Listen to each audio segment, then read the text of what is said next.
What's up, my comic fans? Car here, Capital K Comic Reviews, coming at you with another video. Now, I know it's been a little bit, been busy. Well, we're getting back into it now. We're going to talk about the New Mutants and what's going on, the Fox universe, stuff like that.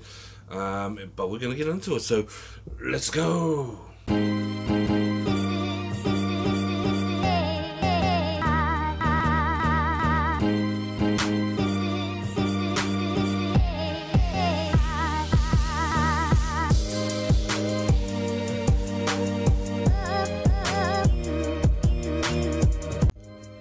So, New Mutants. Have you seen the new trailer? Have you not? The trailer's been out for a while. They've just added some new bits to it. I watched it. It's come out a few days ago. It's got a little bit, a couple more tidbits in there of a few extra characters they've obviously worked on with their power sets and stuff like that. If you haven't had a look at it, go check it out. Come back, watch this review about it.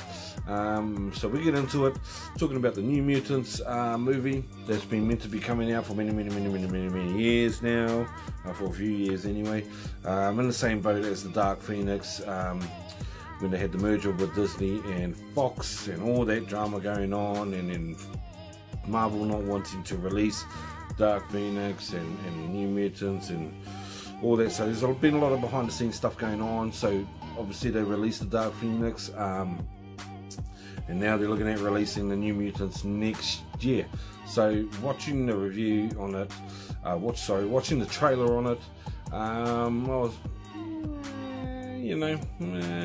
looks alright, but yeah, all honesty, I'm going to put it in the same box as the Dark Phoenix for what happened with the Dark Phoenix. I was optimistic. I'll be optimistic about this one like I was with Dark Phoenix. I was optimistic with the Dark Phoenix because, one, I'm a big fan of the X-Men. Two, I thought Bryan Singer just botched the whole series. I just thought he was you can disagree with me all you want. This is my opinion. I think Bryan Singer was the worst thing that happened to the X-Men. And what he did with it. Not saying that he didn't cast right, because he cast right with Hugh Jackman, but he cast right with Magneto and Storm, and most of them. I just think his design and the vision he had for the movie, well, he just botched it. And then it got worse and worse and worse as we went along. Last Stand, not too bad, but still wasn't the best. And then let's not even go to talk about Apocalypse. But I think, and I was optimistic about Dark Phoenix, and then when Marvel not wanting to bring it out, but then decided to bring it out, and then we did. Then they did, and I watched it, and to my surprise, it's probably my favourite X-Men movie out of all of them. Because I just sort of was. I thought it was done well, and I liked the whole thing. Now, I'll go back on that. I'm not, I'm talking about the original X-Men, the First Class series. I like that. I did like that. But I'm talking about the original X-Men. So, and then you go up to Dark Phoenix one. Watched that. Thought it was cool. Liked it. And I thought it was. The whole action and everything, the storyline of it. I thought Jean Grey, when she was Dark Phoenix, did a fantastic job. I thought she was a better Dark Phoenix than the original Dark Phoenix from the original series. That's just I just thought she just nailed it. And the whole movie and all of that, like the action sequence, that train sequence in it, awesome. So overall, I had it in the optimist box with him and hurrying about it. Was definitely going to watch it regardless because it's Marvel X-Men, but was pleasantly surprised with it. So in saying that, that's what I'm going to do with the New Mutants, because I just don't know.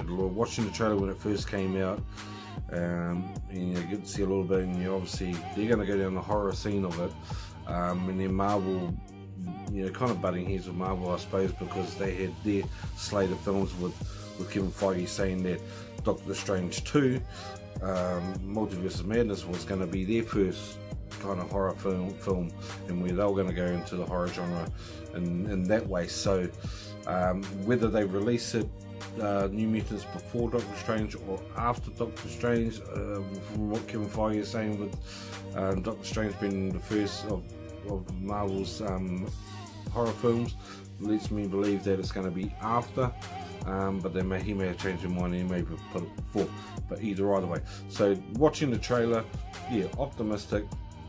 Wolfsbane, Sunspot, Magic, Cannonball, you know, they all look, you know, Magic looked pretty cool, but you know, she looked pretty damn cool.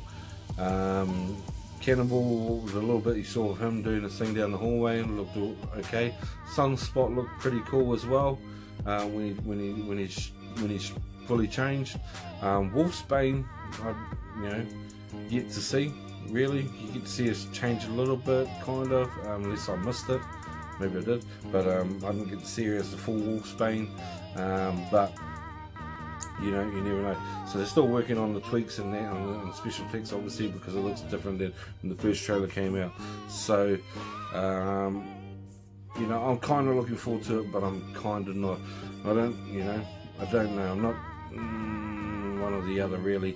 But you know, when it does come out, of course I'll watch it and see what it's like.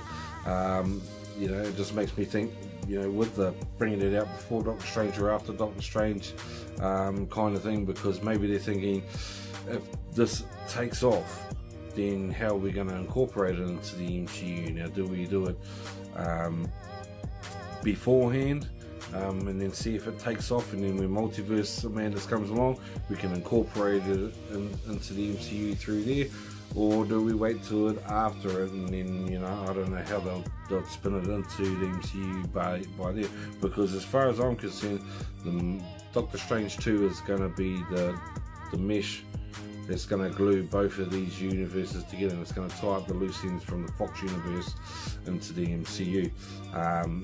That's just my opinion on it, because that's what I think is going to happen with the Multiverse of Madness being the title. It's just led to believe that that's how they're going to bring Deadpool over, that's how they're going to bring the New Mutants over if they do take off, and other respective characters over from that universe. Because if it does take off, they're not just going to chop it off the knees and not do another one if it succeeds. Be like Deadpool. If they decided to cut Deadpool and recast him or anything like that, you're stupid. You're just straight up stupid, because, you know, Ryan Reynolds was born to play that role. So you'd be stupid. And they're making a third one, but yeah, you know what I'm saying. That's the Multiverse of Madness kind of thing. I think that's going to be the glue to put them all together and set Marvel or the MCU off with the X-Men, the Fantastic Four, and all the other characters that came over from Fox, you know, to back home to Marvel. So yeah, so you know, the New Mutants, kind of looking forward to it, kind of not. But let me know in the comments what you think. Are you looking forward to it? Are you going to think? Do you think it's going to be just a crock and a waste of time, or do you think it's going to be surprising? I do think though that the villain, because there is rumours of the villain being out, and they're probably right, but I'm hoping that there's going to be some kind of connection, some kind of Mr. Sinister connection, or something like maybe Shadow King or something like that. Would be pretty cool. But there is a rumour out there on who the villains are, but I hope it has some kind of tie to that. We'll wait and see what happens next year. Cross our fingers that it comes out next year. But let us know in the comments if you're looking forward to it, or if you're not looking forward to it, and just tell us your thoughts about the whole thing. But that's pretty much it, guys, for this video about the New Mutants. Once again, I apologise for being a bit slack with the videos. Like I said, I've had been quite busy with other things and that, but we're going to keep it rolling. I'm going to get back on top of the horse and keep these videos rolling. So if you like this video, hit the like button. Don't forget to hit the subscribe button down below so you can subscribe to my channel, so you can click on that, watch the other videos that I've done, and be a happy supporter of Capital K Comic Reviews. But until the next video, guys, whiz out.